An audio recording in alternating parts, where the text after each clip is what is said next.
In this video lesson, we will talk about the Green Mentor Toolkit.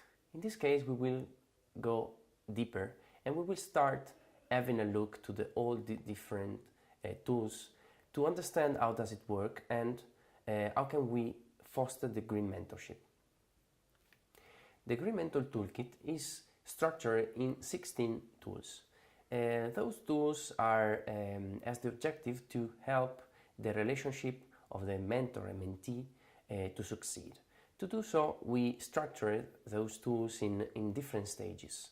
As you can see in the first pages of the toolkit, we divided them in before the meeting, so how to prepare, how to encounter the counterpart, how to deal with the first meetings, so how can we start building the relationship with the other. Then the sessions, so how are going to be a normal session, and then a last session related with saying goodbye to the mentor or mentee. To do so, and to get this more clear, we remind you that we connected them with the 5 steps of the life cycle of mentoring. So in some way there is a huge connection, a very strong connection with this. And in the first page of the toolkit you can discover more how they interact between them.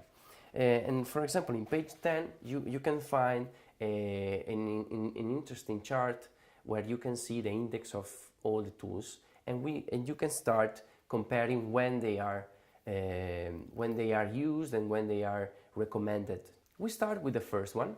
The first one is related with providing guidance for the next tools. So it's just some sort of template that you can use to understand how is the toolkit working. So in this case it's made of 2 different pages, so you can have a look about the different structure of the tools, and you can learn where to look for your session. We start with the tool number 1. This is the real tool, because the previous one was just an explanation for understanding better how the toolkit works. And in this case we have an informative tool. It's just a compound of different description and information about the basics of green mentoring.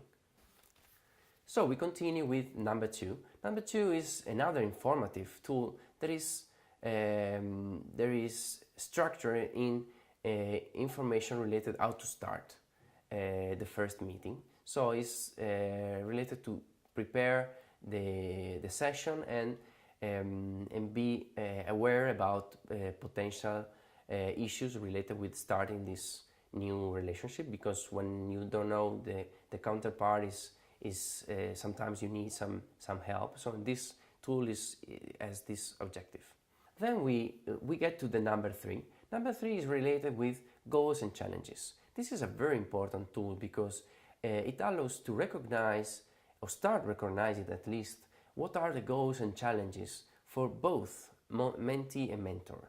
And this is important because it's the motivation, no? It's the why we start a mentoring relationship. So here you can answer some questions that help you to define much better what are your goals and challenges.